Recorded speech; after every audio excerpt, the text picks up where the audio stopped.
네, 미래부에서 10년 후 대한민국 미래 일자리의 길을 찾다라는 보고서를 발간했는데요. 오늘은 과학기술계와 미래 일자리 문제에 대해서 알아보도록 하겠습니다. 한양대학교 과학정책대학원의 김상선 교수와 함께하겠습니다. 어서 오십시오. 안녕하세요. 예, 이번에 발표된 보고서에서 예측하는 10년 뒤의 미래 환경 변화 궁금하네요. 10년 뒤. 궁금하시죠? 예. 이번 보고서는 이제 미래창조과학부에 설치 운영 중인 미래준비위원회라는 게 있는데 거기서 발간한 보고서입니다. 그래서 앞으로 10년 후에 기술 진보에 따라서 가상 세계하고 현실 세계가 우선 구분이 애매해지고요. 예. 모든 것이 요새 이제 IoT니 IoE 그래서 이제 인터넷 오브 에브리띵 그러지 않습니까? 모든 것이 다 연결되고 또 기계와 인간 간의 격차가 줄어들고 스마트 기술을 통해서 융합이 더욱 활발할 것으로 전망이 되고 있습니다. 또 이제 여성과 고령층의 일자리 참여가 대폭 확대되고 지금보다 이제 삶의 질이 중시되고 고부와 가치 지식 서비스 산업이 발전되고 다문화주의가 확산될 것으로 기대가 되고 있습니다. 조금 더 구체적으로 말씀드리면은 미래 일자리 환경을 보면은 개인과 기업이 네트워크로 연결돼 있어서 필요할 때마다 구인구직이 가능하도록 돼 있고요. 또 일자리 양극화가 좀 심화되고 데이터 기반으로 이제 인적 관리가 강화되고 지금은 어디 회사에 고용되는데 그때는 이제 자가 고용이라든가 창조 서비스업이 대폭 증가되고 또 일도 이제 꼭 사무실에 가야만 되는 것이 아니라 언제 어디에서나 일하는 근무 환경이 조성될 것으로 예측이 되고 있습니다. 또 직업들도요. 이제 기계가 이제 직업을 담당함에 따라서 그 직업들이 보다 전문화, 세분화되고 또 동시에 이제 융합형 직업이라든가 과학기술을 바탕으로 한 새로운 직업들이 출현될 것으로 전망이 되고 있습니다. 네, 정말 미래에는 많은 변화가 또 급격하게 일어나지 않을까라는 생각이 드는데요. 이에 대한 대응도 어느 정도 좀 제시가 됐습니까? 네, 이번 보고서에 보면 이제 이러한 일자리 변화에 따라서 대응하기 위해서는 미래 역량 확충을 위한 맞춤형 교육 혁신이라든가 또는 뭐 직업의 다양화와 기업 문화 혁신, 또 사회 안전망 제도, 좋은 일자리 창출 이런 환경 조성 같은 시스템 혁신을 추진해 나가야 된다 이렇게 제시하고 있고요. 참고로 이제 이번 보고서에서 미래 인재에게 필요한 3대 미래 역량을 제시를 했는데 첫 번째가 기계와 차별화된 인간 고유의 문제 의식 역량, 또 두 번째가 인간 고유의 대안 도출 역량, 세 번째가 기계와 협업 및 소통할 수 있는 역량을 제시하고 있습니다. 구체적인 내용이 궁금하신 분들은 이 키스텝이나 미래부 또 카이스트의 미래 정책 전략대학원 홈페이지에 들어가시면은 상세한 내용을 보실 수가 있게 되어 있습니다. 예. 네. 사실 지금 먹고 사는 것도 힘든데 10년 뒤에 이렇게 네, 그렇습니다. 네. 여러 가지와 같이 살아가야 된다고 하니까 네. 좀 걱정도 되고 기대도 되고 여러 가지 생각이 교차하는데요. 요즘 정치권에서도 뭐 제4차 산업혁명 시대를 대비해야 한다 이런 목소리를 높이고 있는데요. 일자리하고는 어떤 관계가 있다고 봐야 좋을까요? 기억하시겠지만 작년에 이제 다보스 포럼 보고서에 따르면은 오는 2020년이 되면 아마 지금 있는 직업이 한 710만 개가 없어지고 200만 개가 새로 생긴다고 합니다. 결국은 이제 한 500만 개 일자리가 사라질 것이다.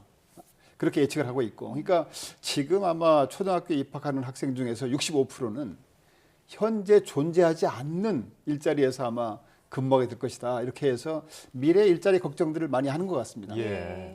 그렇지만 그 19세기 초에 그 산업혁명이 일어날 때 일자리를 기계한테 뺏긴 그 영국의 노동자들이 벌린 러다이트 운동, 그러니까 기계 파괴 운동 이후에 지금까지 역사를 돌이켜 보면은 기술 진보에 따라서 단기적으로 기존의 일자리를 대체되긴 하지만은 장기적으로는 새로운 수요와 또 일자리 창출로 연결되어 되는 것을 볼 때 막연히 일자리 감소를 걱정만 할 일은 아니라고 생각이 되고 있습니다. 오히려 기술 진보에 따른 어떤 재교육이라든가 이런 적응을 지원하는 노력이라든가 또 노동시장의 유연화, 또 사회 안전망 강화 이런 걸 통해서 착실히 대비해 나가야 된다고 보고 있습니다. 네. 근데 한편에서는 이제 지금은 일자리 문제로 지금 어려움을 그렇습니다. 겪고 있지만 멀지 않은 미래에는 사람을 더 구하는 게 어려워질 것이다라는 지적이 네. 있거든요. 네. 이 부분에 대해서는 어떻게 생각하시나요? 그러니까 그 문제가 지금 이제 심각한 사회 문제 중에 하나인 저출산 고령화 문제 예. 아닙니까? 그래서 지금 저출산 고령화 문제는 뭐 발등에 떨어진 불이라 이렇게 볼 수가 있는데요. 당장에 내년부터 지금 인구 절벽이 온다고 하고 있고요. 또 학령 인구가 줄에 따라서 대학 정원이 고등학교 졸업생 수를 능가하는 사태가 지금 목전에 다가오고 있는 형편입니다. 그러니까 다시 말씀드리면 이제 지금 말씀하신 것처럼 지금은 우리가 구직난 때문에 힘들어하지만 가까운 미래에는 저출산 고령화라든가 급속한 과학기술 발전에 따라서 오히려 구인난으로 어려움을 겪게 될 것이다 이렇게 예측을 하고 있어서 이에 대한 어떤 대응책 마련이 시급하다고 볼 수가 있습니다. 특히 이제 과학기술은 우수 인력이 핵심이기 때문에 과학기술 분야도 예외일 수가 없죠. 그래서 이 베이비 부머 세대가 은퇴가 이제 본격화되면은 우수 인력 그 구인난이 심각한 문제로 대두될 것이다 이렇게 예측을 하고 있습니다. 그래서 여기에 따라서 대책 마련이 시급하고요. 참고로 이제 우수 과학기술 인력 확보는 비단 우리만의 문제는 아니고요. 주요 선진국도 예외 없이 우수 인력 확보를 위해서 중점적으로 관련 정책을 추진하고 있습니다. 예. 인공지능 로봇이 인간의 일자리를 대체해서 인간들의 일자리가 줄어들면은 뭐 구인난이 그렇게 대두되지 않을 것 같았는데 오히려 네. 구인난에 시달릴 것이라는 예측 굉장히 흥미롭네요. 결국은 사람이 가장 중요할 텐데요. 아무리 과학이 발전한들 그렇죠. 과학기술계에서는 인력난을 어떻게 해결할 수 있을까요? 크게 두 가지 같아요. 하나는 이제 앞에서 말씀드린 것처럼 우선 지금 일자리 문제가 걱정이기 때문에 새로운 일자리를 만드는 문제하고 예. 동시에 이제 미래 일자리에 대비하는 구인난에 대비하는 그 양쪽 정책을 병행해서 가야 될 것 같은데요. 뭐 많이 있겠지만 몇 가지만 예를 들어서 말씀드리면은 첫 번째가 오픈 이노베이션을 대폭 활성화함으로써 일하는 방식을 바꿔야 된다 예. 이렇게 생각을 합니다. 그래서 핵심이 되는 본연의 그 핵심이 되는 업무 연구 부분은 연구기관 내부에서 하지만은 예. 부수적인 업무는 과감하게 아웃소싱하는 거죠. 그래서 이게 연구에 몰입해서 성과를 낼 수 있어야 되는데 이걸 통해서 이제 연구 산업, R&D 서비스업들이 활성화됨으로 해서 새로운 일자리를 만들어줄 수가 있다고 볼 수가 있는 것이죠.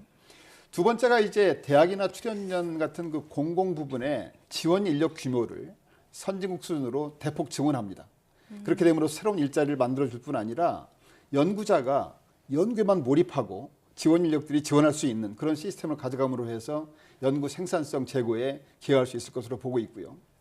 세 번째는 지금 현 정부에서도 역점을 두어 추진하고 있는 것 중에 하나가 이제 연구소 기업 이런 것들인데요. 연구소 기업이라든가 그 엔트러프로너십, 기업가 정신 발현을 통해서 창업 여건을 조성하는 거. 예. 지금 상당히 좀 분위기가 달아오르고 있어요. 예. 근데 이것이 이제 다음 정권에서도 식지 않도록 각별히 관심과 노력을 기울여야 되겠다 이렇게 보고 있고요. 네 번째가 이제 미래 우수 인력 확보라는 관점에서 보면은 지금 우수한 그 젊은 과학도들이 구직난 때문에 다른 곳으로 이탈하는 그런 일이 생기지 않도록 그 사람들을 붙들어둘 수 있는 게 필요하지 않습니까? 그게 조금 적극적으로 볼 때는 이제 예를 들면 뭐 정부 출연 연구기관 같은 데를 우수 인력의 저수조 역할을 할 수 있도록 해서 예. 그런 어떤 젊은 과학도들이 일정 기간 동안 뭐 4년이든 5년이든 머물 수 있도록 그리고 이제 다시 다른 활로를 찾아서 나갈 수 있도록 이런 제도를 생각하는 것도 검토할 수 있을 것 같습니다. 마지막으로는 이제 해외 우수 인재 유치 활용인데요. 여러 가지 방안이 있겠지만은 우리가 보유하고 있는 대형 연구 시설들이 있는데요. 예. 이것들을 과감하게 국제사회에 오픈해서 우수한 과학자들이 그 장비를 이용하기 위해서 스스로 찾아올 수 있는 여건을 만들어 줌으로 해서 이제 해외 우수 과학자하고 공동 개발, 교류, 협력할 수 있도록 돕는 방안도 있고요. 또 지금 한국과통에서 추진하고 있는 사업 중에 하나가 이제 해외 과학자 유치 활용을 위한 브레인풀 사업인데 예. 이런 브레인풀 사업 같은 것을 더욱 강화함으로 해서 해외 우수 과학 인재를 우리 인재처럼 활용할 수 있는 여건을 만들어 나가야 된다고 보고 있습니다. 예.